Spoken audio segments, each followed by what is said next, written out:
आज के समय में डाटा साइंस की वजह से हमारे पास काफी एडवांस मशीनें हैं, जिससे पहले की तुलना में बहुत आसानी से काम किया जा सकता है। भविष्य में भी डाटा साइंस का बहुत ज्यादा उपयोग है, इसलिए अपना करियर डाटा साइंस में बना सकते हैं। आप डाटा साइंस की अच्छी पढ़ाई करके एक डेटा साइंटिस्ट बन सकते हैं, जिसकी सैलरी भी काफी शानदार होती है। अब आपके मन में कुछ सवाल होंगे कि आखिर डाटा साइंस क्या है, क्यों करें और डाटा साइंटिस्ट कैसे बने, सिलेबस क्या है, सैलरी कितनी होगी इत्यादि। इन सभी सवालों का जवाब आपको इसी वीडियो में मिलेगा, इसलिए इस वीडियो को A to Z समझने की कोशिश करें। एक और बात कि मैंने यहाँ पर डाटा साइंस को सरल भाषा में बताने की कोशिश की है। डेटा साइंस है जिसमें प्रोफेशनल एक्सपर्ट डेटा साइंटिस्ट विभिन्न तरह के डाटा का विश्लेषण करके उपयोगी डाटा को निकालते हैं और फिर इस डाटा का अनेक वैज्ञानिक तरीके से उपयोग करते हैं। डेटा साइंस में डेटा विश्लेषण के लिए विभिन्न टूल्स का इस्तेमाल करते हैं, जैसे data engineering, visualisation, statistics, programming, mathematics और एनालिटिक्स इत्यादि का इस्तेमाल किया जाता है। डेटा साइंस में सबसे पहले डाटा को एकत्रित किया जाता है और क्लीन किया है और फिर उसे प्रोसेस में डाला जाता है और अंत में उसे एनालाइज किया जाता है।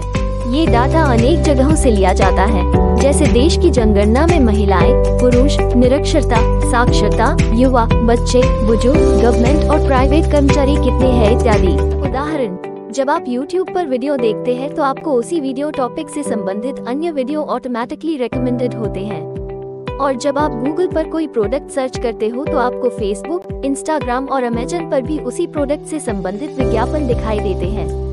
ऐसा क्यों होता है? तो ये सब डेटा साइंस का कमाल है। अभी तक आपने हमारे YouTube चैनल को सब्सक्राइब नहीं किया है तो नीचे दिए हुए रेड कलर के आइकॉन को प्रेस करें और बेल आइकॉन ऑन करें। डाटा साइंस का इस्तेमाल केवल कस्टमर तक पहुंचने के लिए ही इस्तेमाल नहीं होता है, बल्कि इसका दायरा बहुत ज्यादा बड़ा है और भविष्य में इसकी बढ़ती जरूरतों के आधार पर इसका दायरा और भी ज्यादा बढ़ रहा है। डेटा साइंस के अनेक उदाहरण हैं, जैसे मौसम का पूर्वानुमान लगाना, बीमारी का पता लगाने के लिए मशीनें, धोखाधड़ी का पता लगाने में, ऑटोमेटिक डिजिटल विज्ञापन में, आपराधिक मामलों में अपराधी को पकड़ने के लिए इत्यादि। डाटा साइंस के 3 महत्वपूर्ण घटक देखने को मिलते हैं, जैसे बिजनेस इंटेलिजेंस, मशीन लर्निंग और बिग डाटा। बिजनेस क्षेत्र में बिजनेस के संचालन के लिए कंप्यूटर टेक्नोलॉजी का इस्तेमाल होता है और प्रतिदिन बड़ी मात्रा में डाटा मिलता है।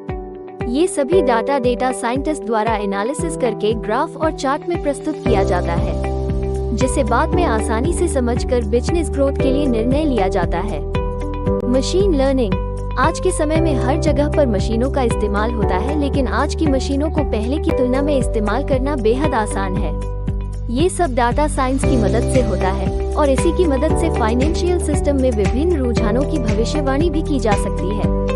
बिग डेटा, आज इंटरनेट काफी फैल गया है, जिससे बहुत ही ज्यादा मात्रा में हमें डाटा मिलता है, जैसे व्यूअर्स, सब्सक्राइबर्स, वीडियोज, फोटो, लेख, रिव्यू, निर्देश इत्यादि। इन सभी डाटा को एनालिसिस करके सरल डाटा में बदल दिया जाता है। आपको डाटा साइंस कोर्स क्यों करना चाहिए? इसके निम्न कारण हैं। एक भारतीय डेटा साइंटिस्ट प्रति वर्ष 19 से 23 लाख रुपए आसानी से कमा सकता है, जो इंजीनियर जैसे किसी अन्य प्रोफेशन से काफी ज्यादा है। अगर आप कंप्यूटर विज्ञान, इंजीनियरिंग, सांख्यिकी या गणितीय क्षेत्र के स्टूडेंट हैं तो आप डेटा साइंस कोर्स को चुन सकते हैं। इसके अलावा मैनेजमेंट बैकग्राउंड के छात्र भी MBA की बजाय डेटा साइंस का विकल्प ले सकते हैं। IBM इंटरनेशनल बिजनेस मशीन्स की एक रिपोर्ट में बताया गया कि वित्त और बीमा के क्षेत्र में डेटा साइंटिस्ट की मांग भविष्य में 59% से भी ज्यादा है। इस कोर्स के साथ विद्यार्थी वित्त और प्रबंधन में भी करियर को बढ़ावा देने का अनुभव कर सकते हैं।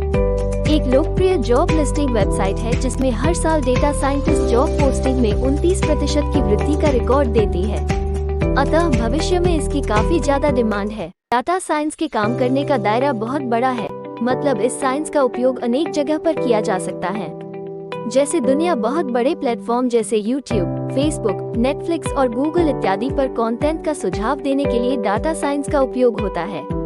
गूगल में यूजर्स को बेहतर खोज रिजल्ट देने के लिए डाटा साइंस का ही इस्तेमाल किया जाता है और जीमेल में भी स्पैम फिल्टरिंग इसी साइंस के तहत सुविधा मिलती है। इस साइंस की मदद से आकाशवाणी भी की जाती है, जिसमें हवाई जहाज, वायु, पानी, हवा इत्यादि से डाटा लेकर आकाशवाणी की जाती है। गूगल असिस्टेंट, अलेक्सा और सिरी जैसे स्पीच रिकॉग्निशन सिस्टम में भी इसी साइंस का उपयोग होता है। विभिन्न तरह की ऑटोमेटिक काम करने वाली मशीनों को भी डाटा साइंस से तैयार किया जाता है। इस एडवांस समय में ड्राइवरलेस कार्स भी आ रही है, जो डाटा साइंस की मदद से बनाई गई है। इसी तरह डेटा साइंस के अनेक उपयोग हैं। अगर आप भी एक डेटा साइंटिस्ट बनना चाहते हो तो नीचे डिस्क्रिप्शन में दी हुई प्लेलिस्ट में जाकर वीडियो देख सकते हो।